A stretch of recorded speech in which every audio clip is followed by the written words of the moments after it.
Alright, the next story quest is called An Unwanted Proposal, given to us once again by Y'shtola. Once again in the western half, but then like almost the middle of the northern part of it, of the Raktika Greatwood. Here we go.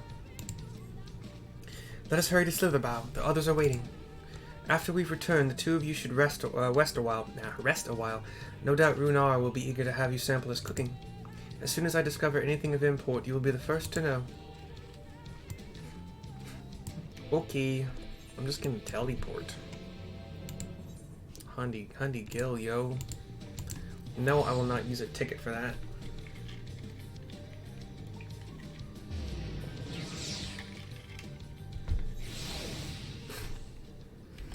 The way things stand right now, I got Sage to 74. I think yesterday after I played Baldur's Gate for a little bit.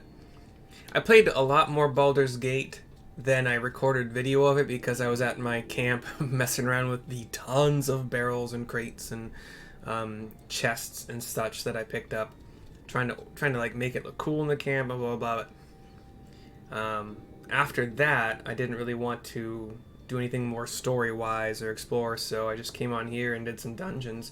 So Sage is 74, White Mage is 74 and 2/5. Paladin 73 and almost a half. Dragoon is almost to 75, probably another 15%. You got Red Mage up as well, 73 and let's say 6/8. No, that's 3/4. So no, 5/8, give or take. And I had picked up some item level 400 gear as well via tomes. So I've got 396 item level average for every job, except for Dragoon, which is 397. I didn't even notice they were all that. So yeah, that's where we're at for now. And I still have these chests. They'll give me item level 403 gear. I don't know who I'm gonna use or which class I'm gonna use it on. I haven't figured that out yet. It's not going to be a big boost for anybody because it's only 403. Right? 403, yeah. Anyway. Oh, we're going to have a plus quest to do. What's this one? Ether Current? Yeah. Okay, I'll do that after this. So, Runar. Mercy, the guard told me you left with Master Matoya to Woven Oath, and no sooner do you return than she locks herself away in her chambers without so much as a word. She knows how I worry when she leaves without telling me. But she is safe, and that is all that matters. You must be hungry after such a journey. Why not have a seat there by the fire? The stew will soon be ready. Okay, where's the fire? Over here? Destination on a log. Ruby, waiting for food to cook. So. Cutscene. We see the little patch of land they have, their garden, very sparse. Runar staring at a cooking pot over the fire, steam coming out of it. We're doing the same. We look up through the opening in this cave home that they have. See the fog, treetops. Strange. Yes, Runar? The others on patrol should have returned by now. Oh no. Our food will be overcooked if we wait any longer. I'll go take care of it. We will just have to start without them. Would you call Master Matoya and the others? Should I not go check on the patrol? Alright. We get up to do as he asks. As he asked. I tire of these games, Urianger. Why do you pretend you cannot see it? As we get to a big wooden door, we hear Y'shtola on the other side.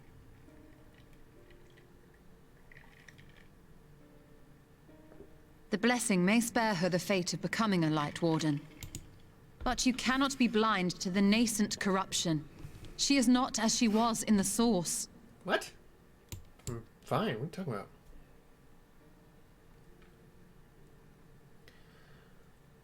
What you talking about, cat lady?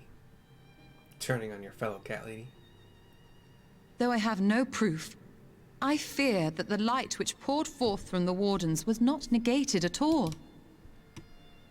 Okay. I fear it was absorbed, that she has been suffused with their light. So I'm just playing with my mouse colors. Though I have given thought to this possibility, I dare not speak until more is known.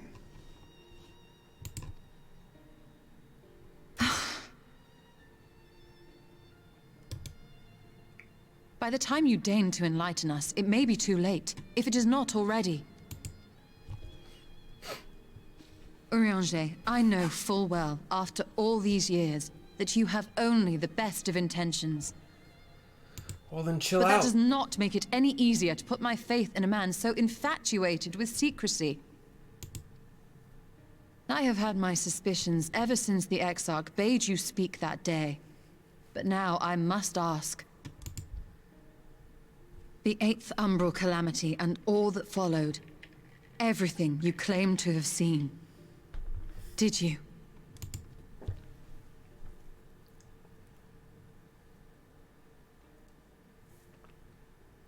Help! Someone help! Someone comes rushing in, an archer. The Eulmorans are come for us! We're under attack! Ruh-roh.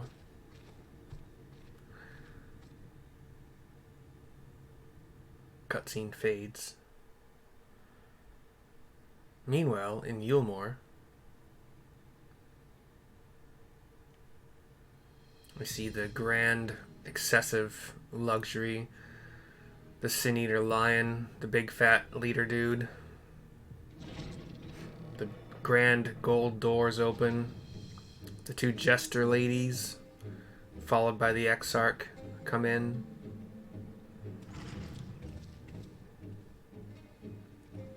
The jesters do this little presentation, give a curtsy, and then they turn to their respective corners. Lord Vauthry, how good it is to see you. How long has it been? Not since your inauguration, unless I'm mistaken. Too long, at any rate. May I say how humbled I am to be invited not only into your city, but your home. You are as generous as ever. And you as disingenuous. Let us dispense with the pleasantries. This merry band of dissidents people are calling warriors of darkness, they have slain Sin-Eaters, and by all accounts the Crystarium is complicit in their villainy. And now I hear reports of your people obstructing my soldiers, so I must ask, what exactly do you think you are doing? I might ask you the same thing. It should be clear, even to you, that defeating the Light Wardens represents the world's only hope of survival. Even now, the people of Lakeland and Eulmore rejoice in the return of night. For 100 years, they yearned for a means to fight back against the Sin-Eaters, and at last they have found one. Yet you choose to stand idly by and do nothing. Why? Why? Because this hope you cling to is nothing more than a fever dream, an exercise in futility. Even should you slay the Sin-Eaters, the world as we know it is beyond salvation. With what little land and resources remain, the people would be free only to starve. That doesn't make sense. Before long, they would turn to violence, then to war, and ultimately usher themselves unto oblivion. Then again, I don't think it's supposed to make sense. So.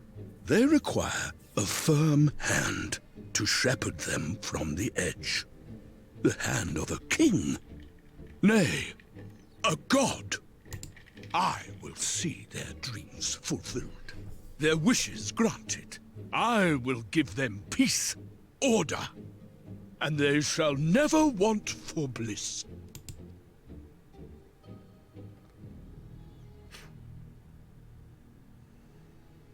Men are fickle creatures who entertain vague ideals without the faintest notion what they cost. But a little fear can go a long way. towards helping them realize what it is they truly need. Sanctuary. And they shall find none in this world save that which I afford them. That is why the Sin Eaters exist. To unite the world under my dominion. A paradise fit to grace the 8th Umbral era. What was that? A minor epiphany, nothing more.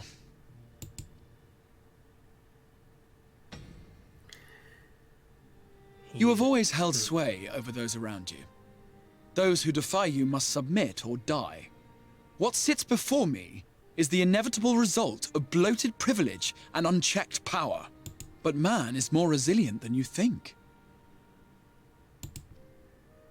His achievements are not the product of violence and bloodshed, but compassion and understanding.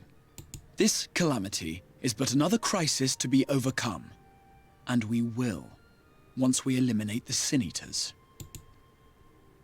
You poor deluded fool. These people care not for the morrow. They care only for the now. And the contentment they lack.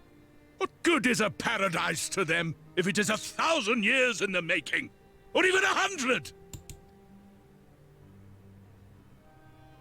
You underestimate them, Lord Vauthry. They see further than you think.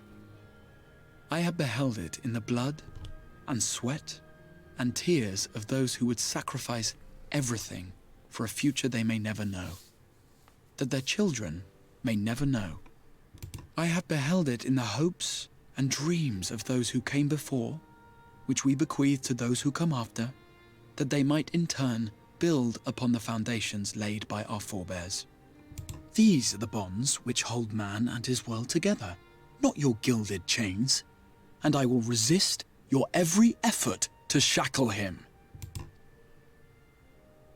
In summary, you will continue to support the villains hunting my Sin Eaters? What the fuck?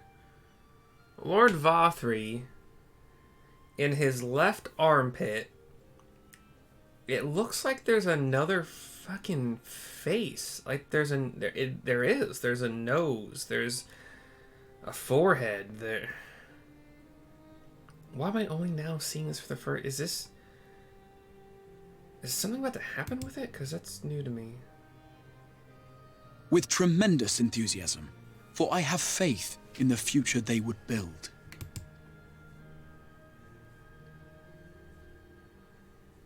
Oh, why do I even bother?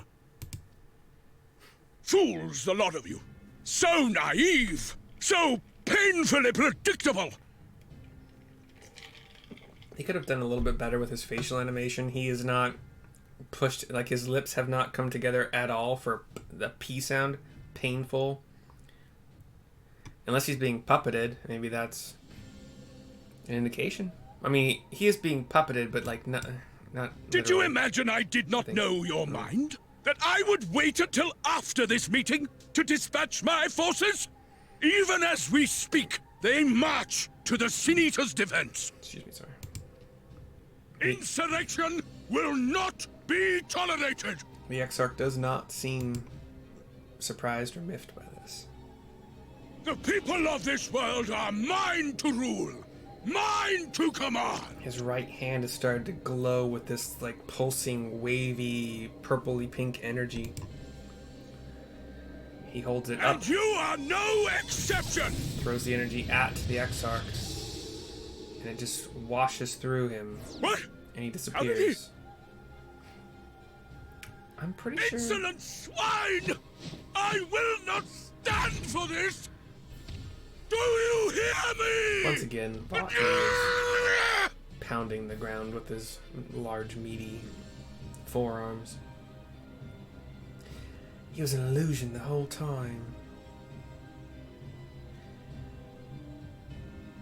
We see the old general of Vauthry's forces of Eulmore with some of his forces here. Y'shtola and Runar come out to meet them outside of our hideaway. There is a dead or at least unconscious, archer of Y'shtola's ilk You speak for the Knights Blessed? on the ground. Ranjit. I do. I presume that is your doing. Oh, it's still breathing, it seems. If you have come to parley, I must insist that you first return him to us.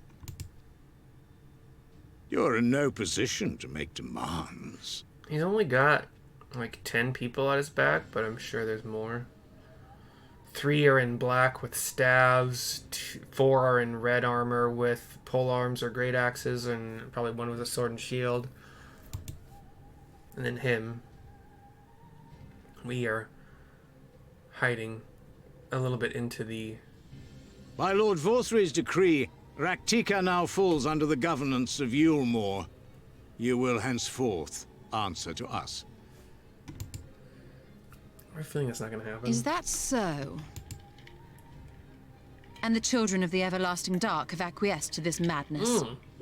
Okay, those are the black-robed fellas. We have reached an accord, yes.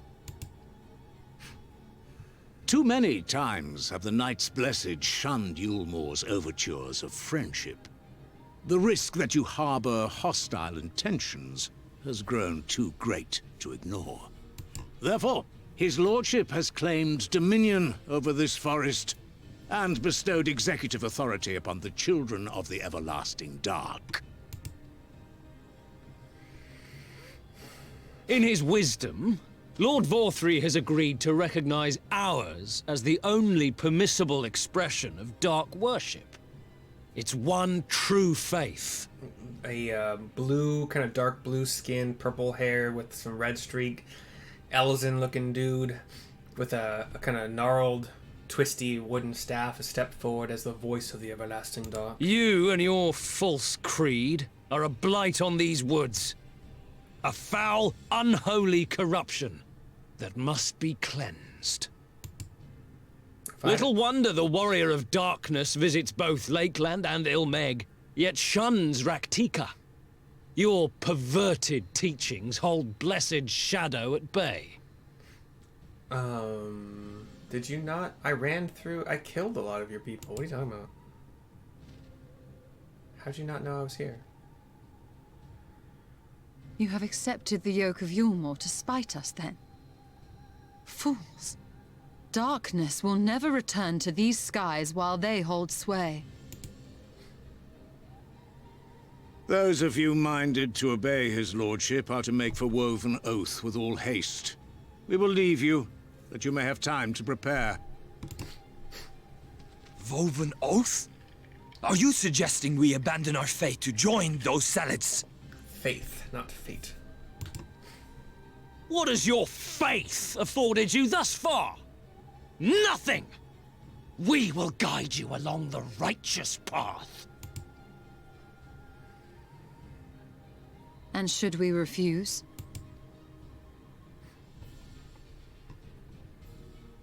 Anyone found here upon our return will be considered a traitor to Eulmore, and dealt with as such.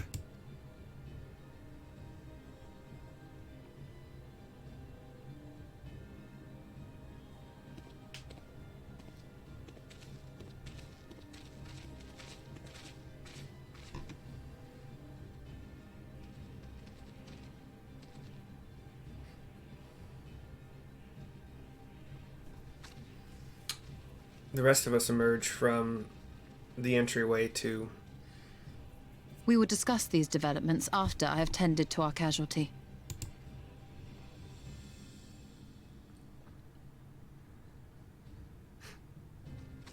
We all run back in with Y'shtola and Runar looking over the fallen archeress. All that just for waiting by the fire. Fun. Oh, this is interesting music. It's like we're planning a heist. Bow, bow, bow. Speaking with Urianger, who is talking to an archer, who walks off. The guard hath been afflicted with the most terrible and efficacious poison. We have attempted all manner of healing incantations. Alas, his condition remains unchanged. At present, we can but slow the poison's advance. I pray it will afford us sufficient time to find a cure.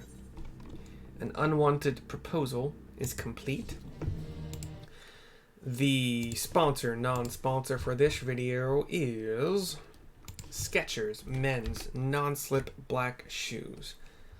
What more is there to say? They have served me well entirely for my plantar fasciitis and my Moe's Southwest Grill catering job. If you buy them with a link in the description, I get a cut. I'll see you next time. Bye.